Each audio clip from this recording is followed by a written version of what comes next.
मेरे अजीजों, आज हम कल जो अधूरा छूटा था उसको आगे लेके जाएंगे। भजन 26 और उसका छठा पद। मैं अपने हाथों को मैं अपने हाथों को निर्दोषता के जल से धोऊंगा, तब ए यहोवा मैं तेरी वेदी की प्रदक्षिणा करूंगा। इस आयत में बहुत गंभीरता है। ये जो तब शब्द है ना, तब, इसके भेद को समझना बहुत जरूरी है।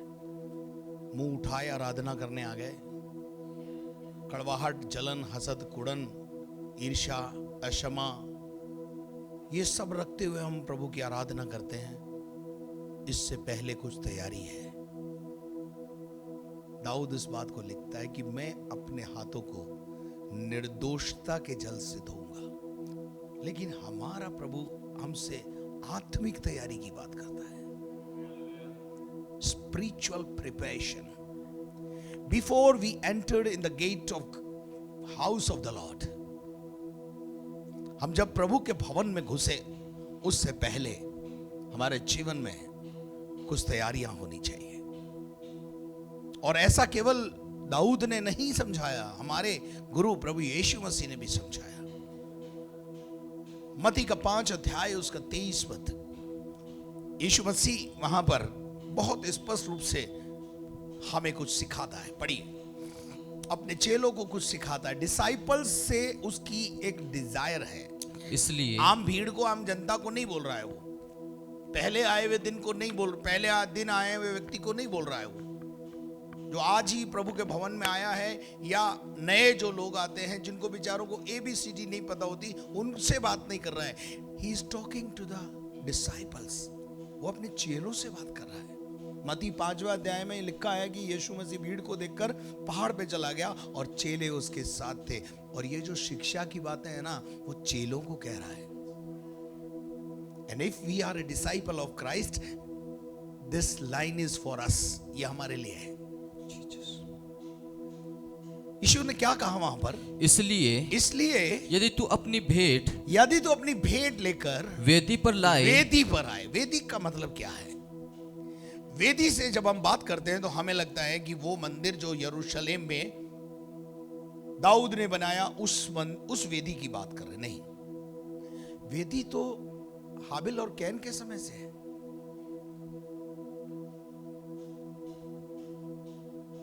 वो अपनी भेंट वेदी पर लेकर आए थे। इसका मतलब ऑल्टर तो, वेदी तो बिगिनिंग से है। ये मंदिर बन गया। हम शायद अपने जीवन में यही समझते हैं कि ये वेदी है। नहीं, हमारे अपने जीवन में भी एक वेदी होना चाहिए। हमारे घरों में भी वेदी होना चाहिए। इसी प्रकार से हम मसीहों के लिए एक वेदी होना बहुत जरूरी है।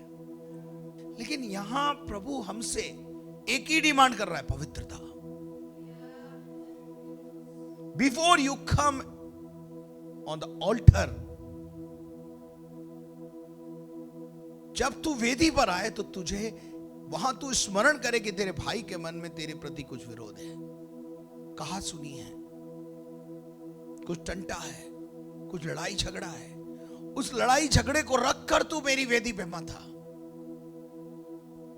First you leave your articles, सारे जो वेदी पे सामान लाया उसको तू वहीं छोड़ दे। पहले जा सुलह कर, पहले जा सुलह कर, पहले जा अपना रिश्ता ठीक कर, पहले जा अपने संबंधों को सुधार, मेल मिलाप कर, क्षमा कर।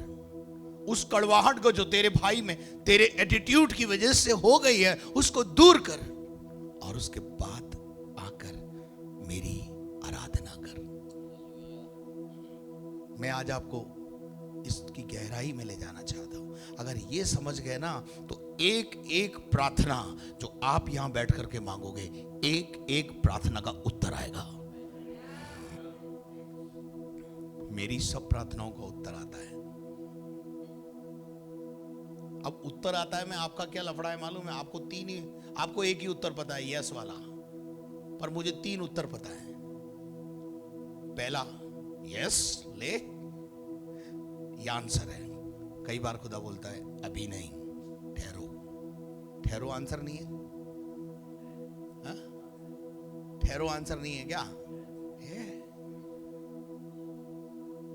तीसरा, ये तेरे लिए उचित नहीं है, मैं तुझे कभी भी ये चीज नहीं दूंगा। आपका बच्चा आपसे चाकू मांगे, हेलो बेटा लो, खेलो इससे, दे दोगे? कोबरा मांगे, दे दोगे? जो चीज आपको नुकसान पहुंचाएगी वो चीज खुदा कभी नहीं देगा। और ये भी तो आंसर है, no, yes, no and wait, 3 answer है। ऐसा नहीं है कि मेरी सारी प्रार्थना का उत्तर इंस्टेंट आता है। कई बार प्रभु मुझे भी बोलता ठहर जा अभी। तो यहां दाऊद और यीशु मसीह दोनों एक ही बात पे सहमत है। यीशु मसीह भी क्या कह रहा है? जाकर पहले सुले कर, फिर आकर भेंट चढ़ा, फिर आकर अपना मुंह दिखा मुझे। और वहां दाऊद कह रहा है मैंने निर्दोषता के जल से, यानी मैंने अपने आप को निर्दोष रखा कि कोई मुझ पर दोष ना लगाने पाए, और मैं निर्दोषता के जल से अपने आप को धोकर तेरे भवन में तेरी वेदी पर आऊं। पहले अपने आप को निर्दोषता के जल से धोना और उसके बाद उसकी वेदी पर आना, इंस्टेंट आंसर आएंगे। हालेलुया। मेरे अजीजों, पतरस इस बात को अलग तरीके से थोड़ा सा समझाता है। क्या आप समझना चाहते हैं? पढ़िएगा दूसरा पतरस पहला अध्याय और उसके 3 पद से हम पढ़ेंगे तो हमें ये बातें समझ में आएगी कि पतरस वहां किस प्रकार से बिफोर आराधना क्या तैयारी हमारे जीवन में होनी चाहिए वो बताएगा। क्योंकि उसकी ईश्वरीय सामर्थ्य ने सब कुछ जो जीवन और भक्ति से संबंध रखता है। हमारे जीवन के 2 भाग हैं, एक तो शारीरिक और भक्ति का जीवन, संसारिक और आत्मिक। उसको यहां प्रभु का दास बोलता है जीवन और भक्ति से जो संबंध रखता है हमें उसी की पहचान के द्वारा दिया है। हमें उसी की पहचान के द्वारा मिला है। हमें जो भक्ति का जीवन मिला है वो कहां से क्यों मिला? क्योंकि उसने हमें पहचाना, हमने उसे पहचाना, पहचान की वजह से मिला है। और आपकी पहचान जितनी गहरी होगी उतने ही आपके काम आसान हो जाए। हम नहीं बोलते हमारा पड़ोसी बहुत पहचान वाला है साहब, इसकी उठ बैठ ऊंचे लोगों के साथ है, रसूकात इसकी ऊंचे लोगों के साथ। तो पहचान से बहुत कुछ मिलता है, ध्यान रखना। और पहचान वाले व्यक्ति से सब डरते हैं। मैं आपको बताना चाहता हूं आपकी पहचान तो उससे है। तो लोग आपसे क्या करना चाहिए? और बाबा इससे दूर रहे यार। कई लोग क्या करते, मेरे से डरते, दूर रहते, ना काहू से दोस्ती ना काहू से बैर। क्यों? पता नहीं ये क्या बोल देगा, और इसका बोला हुआ लग भी जाता है। आत्मिक लोगों से ध्यान रखना, दुनिया के लोग डरते हैं।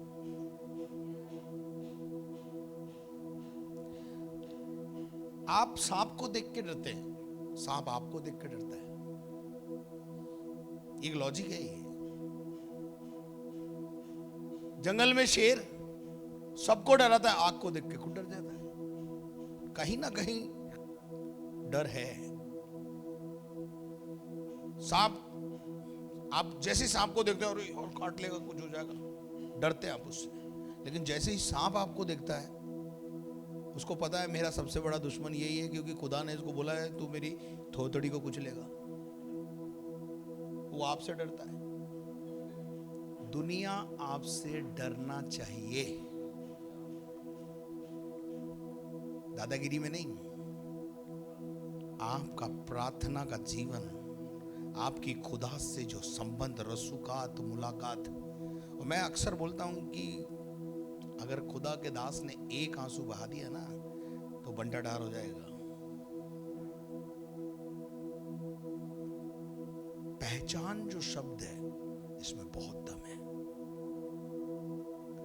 हमारी पहचान उससे है, इसलिए हमारी सारी सप्लाई भी वहीं से आती है। आमीन। और चलिए आगे बढ़ते हैं, अपन आगे बढ़ते हैं क्योंकि समय कम है हमारे पास। जिसने हमें अपनी ही महिमा और सद्गुण के अनुसार बुलाया है। अपनी ही महिमा और सद्गुण। सद्गुण का क्या मतलब है? अपने गुणों से भरने के लिए हमारे अंदर सद्गुण का भावना होना चाहिए, हमारे अंदर अच्छे गुणों से भरने के लिए हमें बुलाया है। पर कलीसिया में आने के बाद भी अगर हम अच्छे गुणों से नहीं भरे, नहीं लदे, तो फिर फायदा क्या? प्रभु का वचन क्या कहता है? देखिए यूहन्ना 15:16 में प्रभु का वचन क्या कहता है? तुमने मुझे नहीं चुना, तुमने मुझे नहीं चुना, परंतु मैंने तुम्हें चुना है, मैंने तुम्हें चुना है और तुम्हें नियुक्त किया और है, आई अपॉइंट यू, मैंने तुम्हें नियुक्त किया है कि तुम जाकर फल लाओ, निष्फल ना रहो, और फल तुम्हारा लाओ फल और बना तुम्हारा रहे। फल तुम्हारे अंदर बना बना रहे। ये फल कौन से मालूम है? सद्गुण, आत्मा के फल। उसके बाद पढ़िए, आगे बढ़िए, वापस पतरस में आएंगे। सद्गुण के अनुसार बुलाया है, हाँ। जिनके द्वारा उसने हमें बहुमूल्य और बहुत ही बड़ी प्रतिज्ञाएं दी हैं। जब वो हमें बुलाता है तो हमें हमारे साथ बहुत सारे वायदे और वाचा बांधता है, बहुत सारी प्रतिज्ञा देता है, ताकि इनके द्वारा तुम उस सड़ाहट से छूटकर, उस सड़ाहट से जो संसार में है, उससे छूटकर बुरी अभिलाषाओं से होती है, उससे छूट जाओ और ईश्वर के स्वभाव के सहभागी हो जाओ। पुराना जीवन और नया जीवन दोनों दिखा रहा है यहां पर। प्रभु हमें काय को बुलाता है? ताकि हम संसार और संसार की अभिलाषाओं से छूट जाएं और परमेश्वर के स्वभाव और स्वरूप में ढलते चले जाएं। क्या आपको मेरी बात समझ में आ रही है? चलिए अपन अब आगे बढ़ेंगे। इसी कारण बोलो, इसी कारण, सब जने बोलो, इसी कारण। यही तो है, यही कारण तक तो मैं आपको पहुंचाना चाहता था। इसी कारण एक आदेश, एक आज्ञा पतरस हम सबको दे रहा है। इसी कारण तुम सब प्रकार का यत्न करो। तुम्हारी लाइफ में तुम्हें रोज प्रयत्न करना है अपने विश्वास पर सद्गुण, कि तुम्हारा विश्वास बढ़ता चला जाए। आगे आप देखेंगे 9 बातें मैं आपको यहां पर बताऊंगा। ये 9 स्टेप है, ये 9 सीढ़ियां हैं।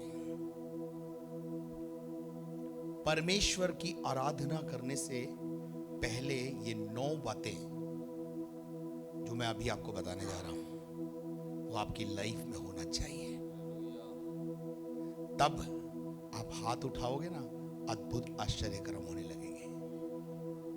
तब आपका मसीह आपका एक दोस्त, एक मित्र बन जाएगा। सबसे पहली बात विश्वास। पहला स्टेप क्या है? विश्वास। हमारा जो विश्वास दुनिया पर है, लोगों पर है, वो विश्वास वहां से हटाकर क्रूस पर चढ़े हुए यीशु मसीह के ऊपर करना है। हमारा विश्वास पहला स्टेप है, विश्वास। और विश्वास सुनने से आता है और सुनना परमेश्वर के वचन से होता है। पहला स्टेप, फर्स्ट स्टेप। अगर आप स्वर्ग की सीढ़ी में जाना चाहते हो, पहला स्टेप है विश्वास। नंबर 2 सद्गुण। नंबर 2 क्या है? विश्वास जब हम करते हैं, हम हमारे जीवन में प्रभु सद्गुणों का उद्गार करना शुरू करता है। हम झूठ बोलना छोड़ते हैं, हम गाली बकना छोड़ते हैं, हम कई चीजें ऐसी होती हैं हमारी लाइफ से निकलती चली जाती हैं और बुरे गुण हमारे जीवन से चले जाते हैं और सद्गुण, अच्छे गुणों से हम डेवलप होने लगते हैं। तभी तो लोग बोलते हैं, हमें लगता है तू भी चर्च जाता दिखता है, तेरी बोली तेरा भेद खोलती है, तेरा व्यवहार बताता है कि तू यीशु मसीह का चेला हो गया है। सद्गुण। कौन सा गुण? सद्गुण का मतलब है हर वो अच्छा गुण हमारे अंदर दिखाई देना लगे, हमारे अंदर होना चाहिए। नंबर 3, तीसरा स्टेप, समझ। कई लोगों की समझ पर शैतान ने पर्दा डाल रखा है। अंदर आ गए तब भी समझ पर पर्दा है, भवन में आ गए तब भी समझ पर क्या है? पर्दा है। ये पर्दा कौन डालता है? दूसरा कुरिन्थियों 4 अध्याय 4 पद में लिखा हुआ है। पढ़ो दूसरा कुरिन्थियों। पर्दा डालने वाले की जरा देखे कि वो हमारी समझ पर कब्जा रखता है। और उन अविश्वासियों के लिए हाँ। जिनकी बुद्धि इस संसार के ईश्वर ने बुद्धि, समझ, बुद्धि अंधी कर दी है, अंधी कर दी है, ताकि मसीह जो परमेश्वर का प्रतिरूप है, यीशु मसीह जो परमेश्वर का प्रतिरूप है, स्वयं परमेश्वर है, उसके तेजोमय सुसमाचार का प्रकाश तेजोमय सुसमाचार का उन पर न चमके, हम पर न चमके। हमारी समझ को बंद कर दिया है। मैं कई बार बोल चुका हूं यह बात। उम्र के तकाजे से समझ नहीं खुलती। तीसरा पॉइंट है हमारा, वो कहता है तुम्हारी समझ खुलनी चाहिए। बिफोर यू वर्शिप मी, यह जरूरी है कि तुम अपनी समझ का खोलो। समझ आना चाहिए तुमको कि तुम कौन हो। चौथा पॉइंट संयम। समझ के बाद है संयम। संयम का मतलब होता है सेल्फ कंट्रोल। हमारी लाइफ में हमारे पास सेल्फ कंट्रोल ही नहीं है। हमारी आंखें जो बोलती हैं हम वो देखना चाहते हैं। हम कहां अपनी आंख को समझाते हैं कि नहीं ये देखने को नहीं मिलेगा। सेल्फ कंट्रोल नहीं है खाने में। शुगर हो गई है लेकिन शक्कर खानी है नहीं। बीपी हाई है लेकिन नमक खाना है। जो मन में आया वो करना है, चाहे वो हमारे दायरे में है या नहीं है। Before we worship the God, सबसे पहले विश्वास, विश्वास के बाद सद्गुण, सद्गुण के बाद सही समझ, और समझ के बाद संयम, सेल्फ कंट्रोल। और सेल्फ कंट्रोल के बाद एक और बात बोली है उसने, धीरज। धीरज। ये सब क्या है मालूम है? आत्मा के फल हैं। आत्मा के जन्मे हुए व्यक्ति में ये होने चाहिए। क्या है? धीरज। धीरज है कहां आज हमारे पास? क्या लिखा है? धीरज। कितनी बातें हो गई? चलिए पहले से शुरू होंगे, सब जने बोलेंगे विश्वास, विश्वास के बाद सद्गुण, सद्गुण, सद्गुण के बाद समझ, समझ के बाद संयम, संयम, संयम के बाद धीरज। धीरज। कितने गुण हो गए? कितनी बातें हो गई? 5 बातें करने के बाद भक्ति है। 5 बातें हमारी लाइफ में नहीं है, हमारे को भक्ति करने का अधिकार नहीं है। ये 5वीं सीढ़ी है भक्ति।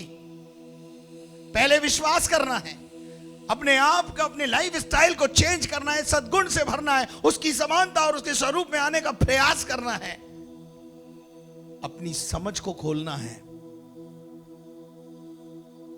चौथा है संयम, सेल्फ कंट्रोल होना हमारी लाइफ में। 5वां है धीरज, और धीरज के बाद है भक्ति। Hallelujah, hallelujah. लेकिन हमारी लाइफ में क्या है? 5 गए बाद में हालेलुया, हालेलुया, हालेलुया। नहीं, सही कह रहा हूं गलत? हाँ? भक्ति 5वें नंबर पर है। पहले ये, इसलिए दाऊद कहता है पहले मैं अपने आप को निर्दोषता के जल से धोऊंगा, तब मैं तेरे मंदिर में जाकर तेरी आराधना करूंगा। पतरस उस बात को यहां पर इस तरीके से समझाता है, यीशु मसीह उसको अलग तरीके से समझाता है। अलग अलग लोग अलग अलग तरीकों से इसी बात पर आमादा है कि before you worship the Lord, आपके पास एक कोढ़ी व्यक्ति गुलाब जामुन लेकर आए, हाथ कोढ़ से भरे हुए हो, पस फॉर्मेशन हो रहा हो, और आपसे बोले लो गुलाब जामुन खाओ, मैं अपने हाथ से खिलाऊंगा। आप बोलोगे रख दो हम ले लेंगे, लेकिन खाओगे नहीं आप इतने समझदार हो तो जिसने आपको बनाया वो कितना समझदार है? नहीं, उसको क्या बेवकूफ समझ रखा आपने? मतलब जैसे भी हो गए आगे हालेलुया हालेलुया करोगे तुम्हारी हालेलुया ऊपर पहुंच जाएगी।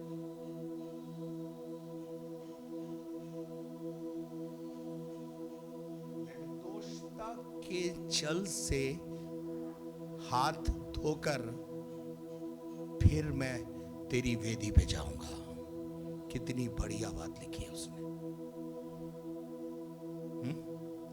पतरस उस बात को वहां पर 5वें नंबर पे लाके 5 बातें करने के बाद बोलता है, भक्ति वहां पर आई है। तो पहला नंबर विश्वास, विश्वास के बाद सद्गुण, सद्गुण के बाद समझ, समझ के बाद संयम, संयम के बाद धीरज और धीरज के बाद भक्ति। भक्ति 6ठे नंबर पर है। 5 बातें आपको पूरी करनी है, उसके बाद आराधना करने का अधिकार मिलता है। नहीं, कौन चढ़ेगा इन सीढ़ियों पर? आप क्या करते हैं मालूम है? पहली सीढ़ी नहीं चढ़ेंगे, डायरेक्ट 6ठी पे चढ़ते हैं। अब आप मुझे बताओ, आप अपने घर में अगर ये एक्सपीरियंस करो, कईयों के दांत बाहर आ जाएंगे। और कर मत लेना, ना तो उतरने की कोशिश करना, ना चढ़ने की कोशिश करना। ये रिस्की जॉब है जो आप लोग यहां आत्मिक जीवन में जबरदस्त रिस्क लेते। क्यों? ये रिस्क नहीं है क्या? बताओ। आपका बच्चा अगर 2 सीढ़ी एक साथ चढ़ता था, उसे आप रोकते हो, गिर जाएगा। और यहां आध्यात्मिक जीवन में 5 सीढ़ी को छोड़कर सीधा डायरेक्ट 6ठे पे आप लोग कदम रखते हो। आपको थोड़ा सोचना चाहिए। पर आप तो अच्छे लोग हो, पर ये सोचने का विषय है।